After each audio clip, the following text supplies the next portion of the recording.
It all started on February 17th, 2013, when Bungie, a gaming studio best known for developing Halo, released their first trailer for a game called Destiny, promising a unique story, endless loot, and powerful space magic abilities. On July 17th, 2014, millions of players got their first taste into Destiny on the opening day of the beta. For the first time, we dipped our toes into the powerful universe that the Traveler's Light would bring, offering elemental grenades, melee abilities, and supers. In just over a week after the beta experimenting, myself and many other players were hooked forever. After 10 years of watching our Guardian's power develop, there are and continue to be speculations and conspiracies about what the final piece of the puzzle will be, and finally balancing the power of light and dark. But first, we gotta start back at the beginning. After the game launched in September 2014, Destiny saw its first subclass patch from the beta, with changes like Golden Gun no longer being able to shoot through Titan bubbles. The Destiny subclass system was finalized, and skill trees were finally being unlocked by all players. We would see multiple options to choose from, with minor variations to change how we use our grenade, melee, super, and our double jump. Although there were many choices, the overall playstyle didn't alter much from each subclass. Eventually, playstyles would start to develop, and players would pick their favorite subclass and rarely switch off. I remember the thrill of slamming into the enemy team with Fist of Havoc. Some hunters would destroy the enemy team with Arc Blade and Golden Gun, and warlocks would not hesitate to shut them down with their Nova Bomb. The only reason to switch off to something else was to match the weekly elemental burn of the Nightfall. The most notable outliers were self-res warlocks, who would glitch their way through raid encounters and Trials of Osiris later in the game, and Bubble Titans would eventually learn about weapons of light damage boosting for boss encounters. This went on for about a year until players noticed that each class was missing a major subclass primary element.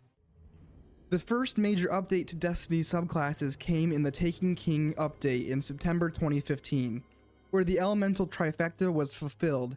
Hunters were given Night Stalker with the fan favorite dodge and powerful weakening bow.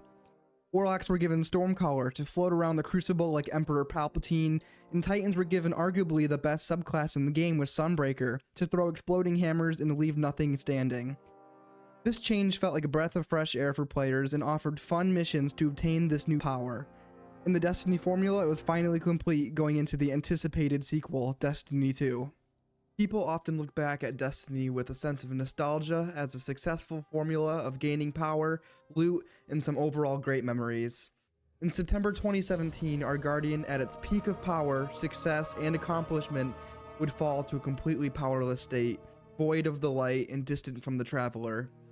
The majority of our time in the early days included a clawing struggle to fight back and regain our powers. Little did we know that our powers would become stronger than ever. Moving into our Guardian's full potential at the beginning of Destiny 2, we saw the Destiny formula change in some ways positive and negative that would push away many players, some forever and some for the time to come. The developers of Destiny 2 wanted to create a more competitive playing field, as Destiny never really developed into a competitive PvP shooter. PvP teams were set into 4 players instead of 6. Random weapon rolls were removed to level the playing field. Special ammo weapons were removed and put into the heavy slot, and Guardian's health was adjusted to increase in PvP. Players were actively against most of these changes as loot became undesirable and it didn't feel like Destiny 1, which we grew to love. Some changes were looked at in a sense of positivity, as we did see some good changes for the subclass system. We saw our powers come back in an enhanced state similar to the missions we got from the Taken King in Destiny 1. The powers that we loved in Destiny were upgraded and given even new forms. Fist of Havoc became a roaming super, Sentinel was added, allowing a throwable ricochet shield. Hunter's Arc Blades were taken away and they were also given a staff. Very clever, Bungie. Warlocks lost self-res and were given the ability to fly around and throw flaming swords. Not only did we get new supers, but the customization was also changed. It went from so many options that didn't make an impact in Destiny to only 2 options that came in the form of selectable attunement paths that would determine which abilities and playstyles you used. Voidwalker could choose between lifesteal or raw damage. Sentinel was either a support focused on offering bubble and melee buffs, or more aggressive with a shield bash and shield throws. Similar to Destiny 1, some subclass paths became more popular than others and would apply in certain activities. For a whole year, the remaining Destiny 2 population would wait for some much needed changes. These changes would come to fruition in September 2018 with the launch of Forsaken, Destiny 2's first major DLC. Guardian health was reverted, random roles returning to the game, and 6v6 PvP also came back. Subclasses were given many changes, but not in all the ways that you would think.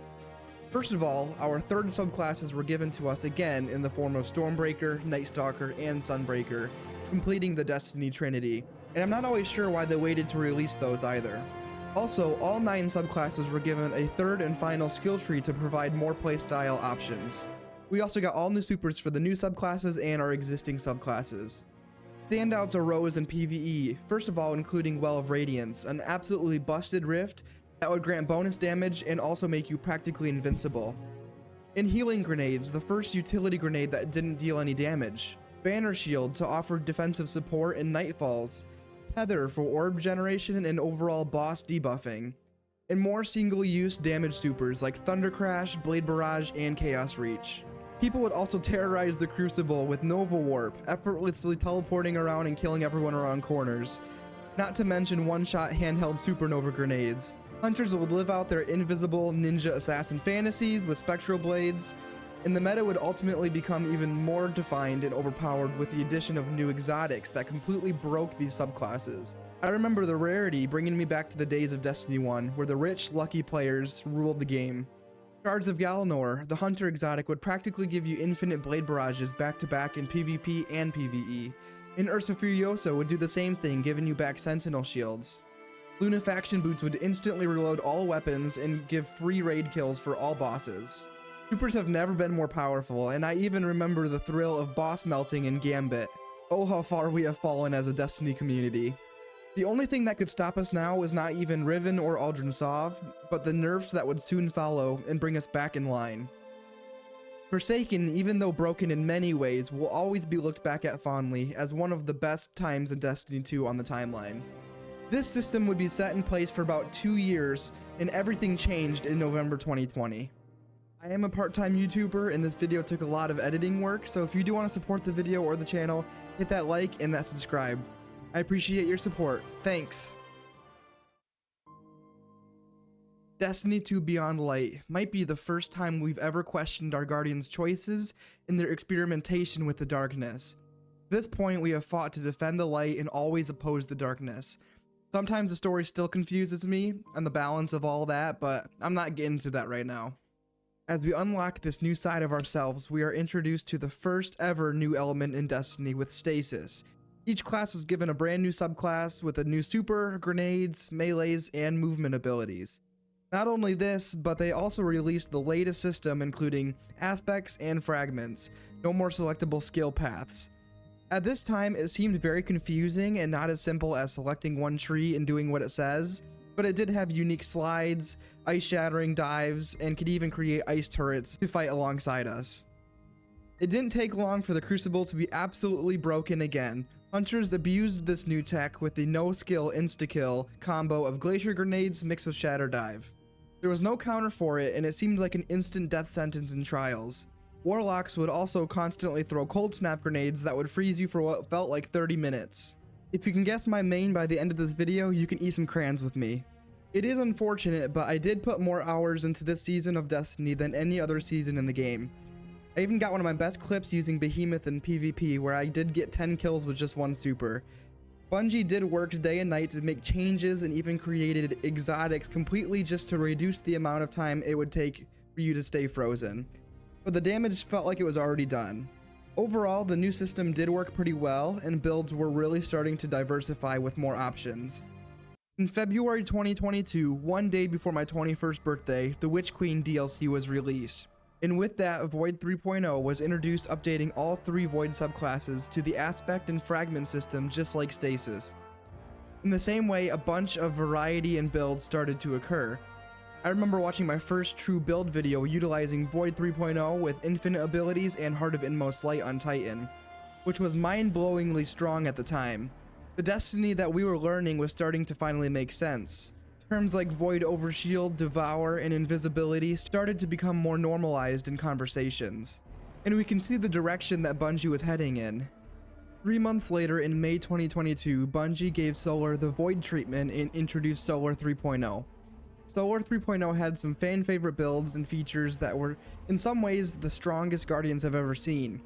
Titans had the ability to create builds with roaring flames and restoration that allowed for the easiest solo content, including Grandmasters and dungeons. Warlocks were thriving with Sunbracers destroying most raid bosses in the game single-handedly. And at this point, subclasses and PvP were becoming slightly more balanced and not as crazy, but people really did enjoy the power that came with Solar 3.0 in all PvE activities. After some nerfs to Sunbracers and even future nerfs to overall restoration for Solar, Bungie was very careful in their implementation of Arc 3.0 in August 2022. There were some enjoyable aspects like super fast movement speed with amplification, but it wasn't as groundbreaking as the other two overall. With Arc being updated, we did finally have all 4 subclasses up to par on Destiny's current formula with aspects and fragments.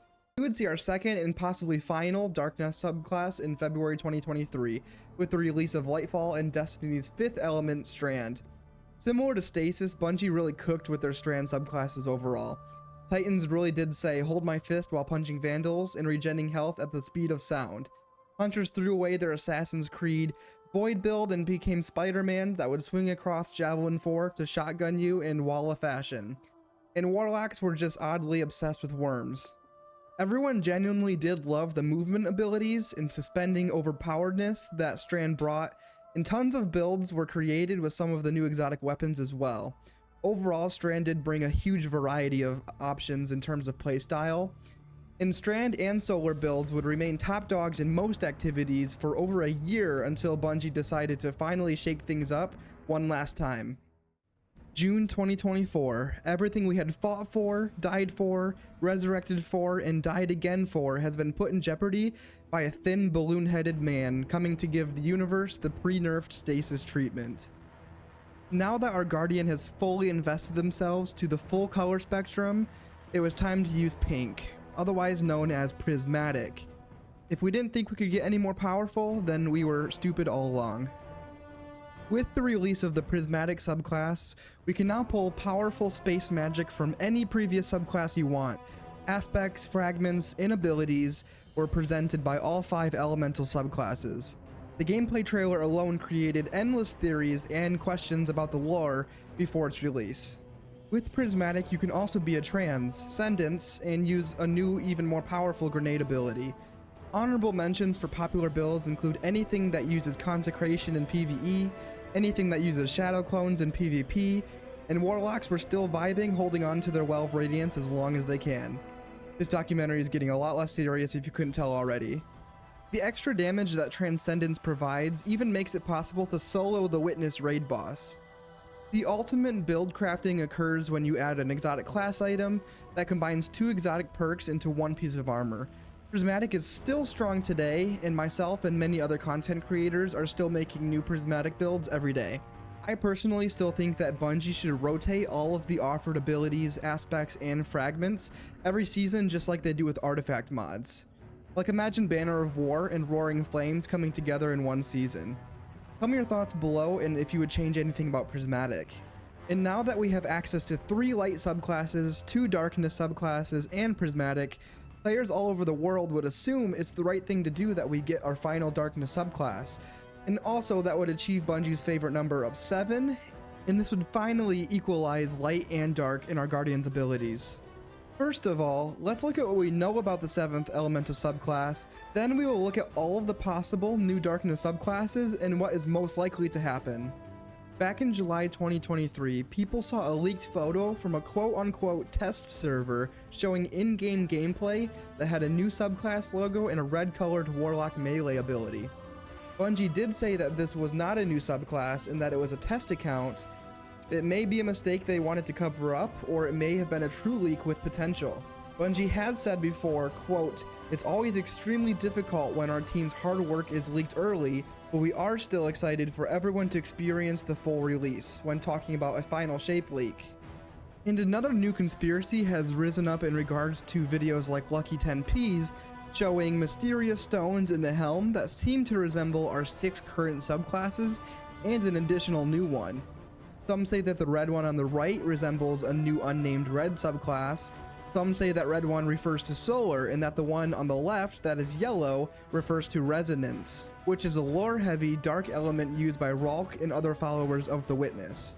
It is possible that we won't see a new subclass at all, but in 2023, Bungie's design lead Kevin Yanes and feature lead Eric Smith said that there is, quote, plenty of design space available, end quote, for new subclasses, and quote, there are new mechanics that don't necessarily cause or prevent damage that we would like to explore in the future, end quote.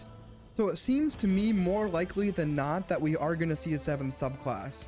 So now let's break down some possible options and what they could look like in-game. The first and most likely, in my opinion, is Resonance. Resonance is seen in-game used by the Witness, Ralk in the Vow of Disciple raid, and the Dread throughout the campaign. This is often shown as a spiraling yellow element that will not often do a lot of damage but will slow and deafen the Guardian. It seems to be related to sound waves, which could be utilized well, similar to how Strand utilizes a random element that is different than the Pokemon fire, electricity, and ice type elements that we've seen a lot of in Destiny. There is a lot more info to look at online and in the lore if you enjoy reading up more on Resonance. Based on where we are in the story right now, reflecting on our victory over the Taken King, there is a decent chance we could seriously see a Taken subclass. Oryx and the Sword Logic make comparisons to the Guardian taking the place of the Taken King since we were the ones who defeated him. Could we possibly get the chance to create Taken Rifts and Blights, or even take enemies like Oryx did? I'm not sure, but it would be cool if our Guardian became the new Taken King and used those powers to fight Xivu Arath in the future.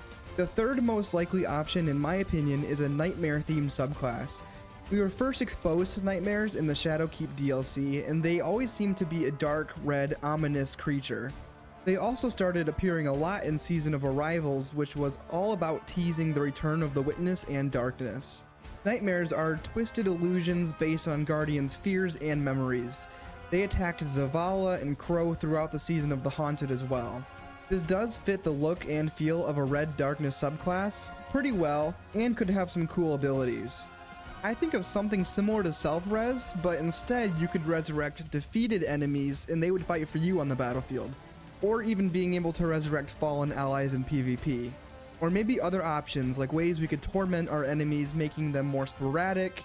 I don't know how it would work out, but how would you guys think that a Nightmare subclass could work in Destiny? Another less likely option is Siva. I know we have weapons in the game that utilize Siva, and we've seen it in the past.